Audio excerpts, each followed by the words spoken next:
focused on undergraduate or non-mineral physics institutions so that we have some outreach. You know, the idea behind our Distinguished Lecture Series is to try and interest students from undergraduate schools who are not generally exposed to high-pressure mineral physics, with the idea that graduate students are, at this moment in high-pressure geosciences, few and hard to come by.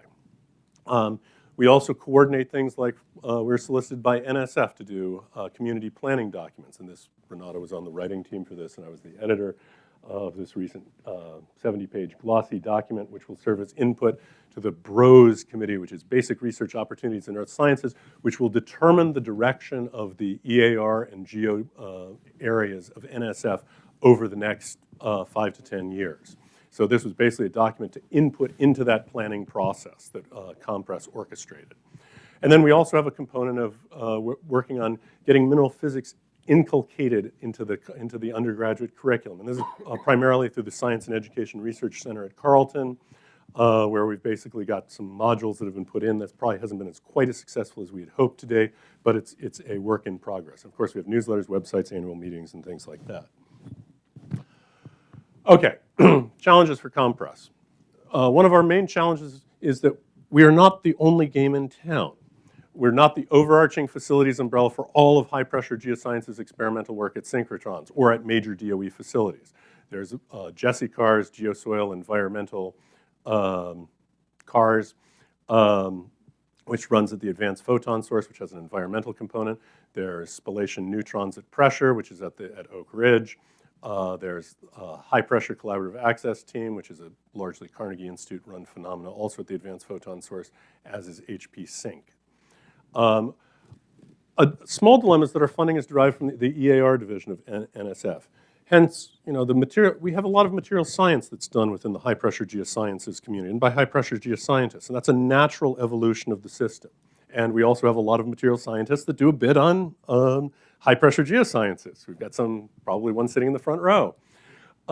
So the material science components, when people look at it and see, you know, odd perovskites of possibly dubious relevance to the deep Earth, or odd alloys or things like that, EAR and its reviewers get a little cranky. So that's an ongoing sales job to say that we're really an earth sciences organization. Of course, we have, as with everything, we have an inadequate budget at all times. And we've also been the victim of flat funding, which, given that we have a large component of our money going to salaries, is really an effective budget reduction each and every year because people's salaries go up and their benefits go up.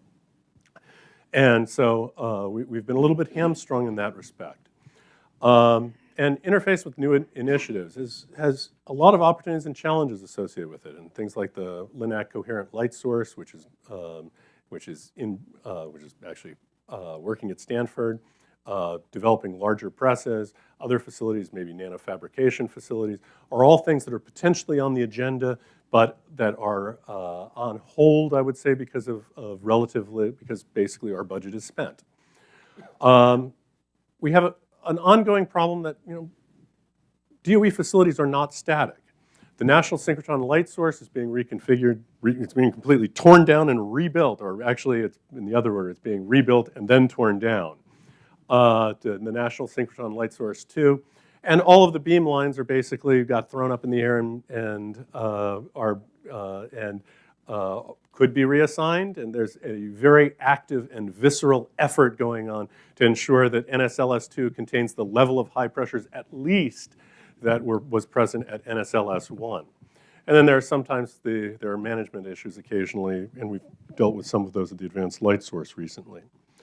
The other dilemma is that really we only encompass experimental high pressure work. There's very little environmental work. That's the domain of GESI-CARS predominantly. And there's essentially no theory-oriented work embedded in our portfolio. Okay, you really want to know how much money, probably. And what I would say is it's not that much, really. And so this levering of DOE resources is extremely strong. I mean, we basically leverage tens of millions of dollars of DOE resources with a pretty piddly amount of money, actually. Our typical budget's $2.1 million a year, $2.2 million a year, something like that. One important aspect of this, and sort of the value of a consortium for a community, whether it's the high-pressure experimental community or the theory community, is that when the stimulus money became available on very short notice, we were the one enterprise that NSF knew they could call up and say, hey, do you guys have a request? They didn't put out a general PI request. They called up the one community organization they knew about. And so in 36 hours, we produced a proposal for almost $1 million to them to say, hey, give us some money. Because they said, we think there's stimulus money coming down the line. We need a budget request in from you guys within 36 hours. We did that. And son of a gun, 850K showed up not very long later. So there are moments when the value of a community consortium is extraordinary. Because this would not have occurred if we'd just been a diffuse bunch of PIs out there. This was not a general PI call. So our total budget was $12.2 million, but increases weren't funded. So the key question is, what happens in the 2012 to 17 proposal? And that's the domain of Don Widener. I think I'm done. Yeah, go ahead.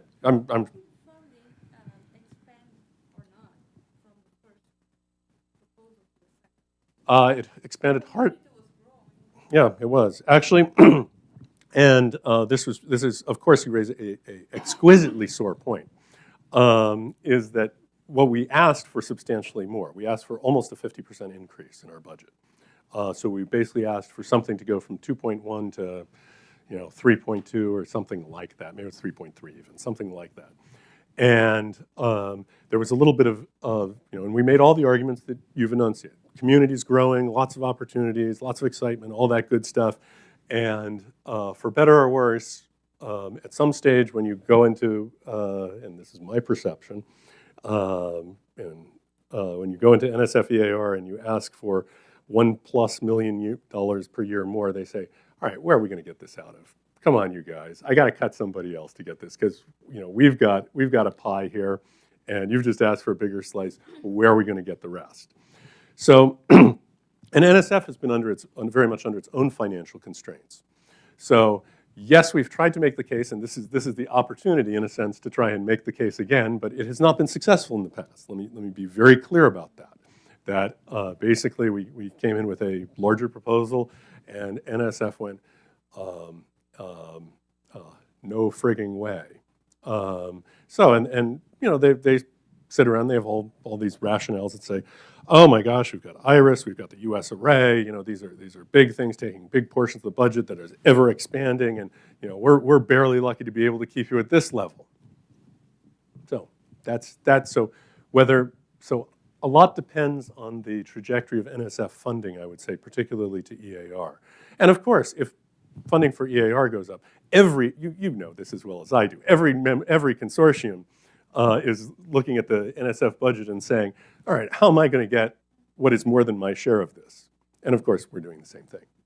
And that's part of the reason why you're here, actually, is to try and figure out how to get even more of this, not to put too subtle a note on it.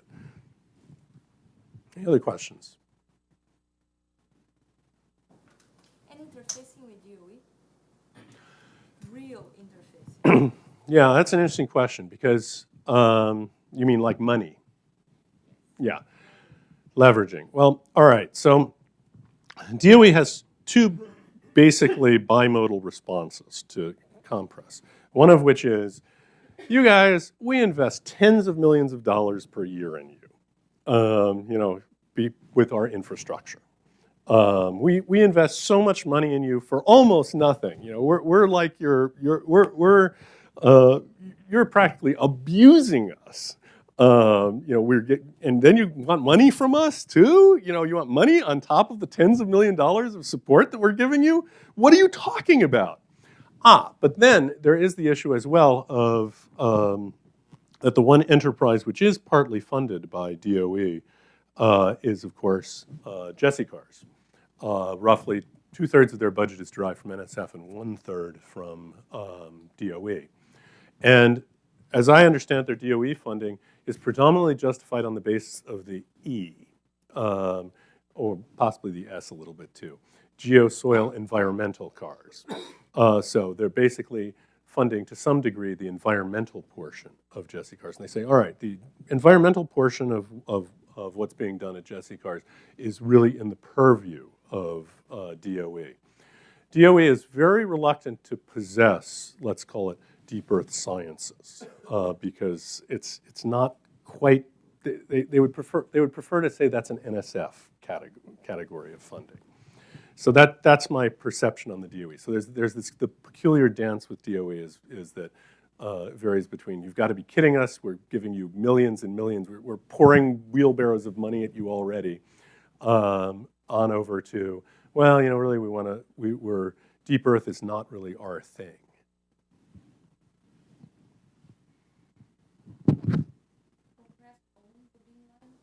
Compress does not own a beamline. Yeah, compress, and that's a very delicate issue as well, because ownership of a beamline, like, no, because DOE regulations say that you must have at least 25% of general user time at every beamline. So, I mean, I think ownership is a very interesting connotation in this, because, you know, there are drug companies that have purchased beamlines or rented them for a year or 2 years to do protein crystallography. And, you know, they get a lot of money for that. You know, they pay, you know, Genentech pays a lot of money to rent a beamline. And that's what's called ownership, because they put a box in and they say, all right, we are now going to bring little test tubes into our box, and you won't know what's going on, and, you know, we're just renting this. So I wouldn't say we have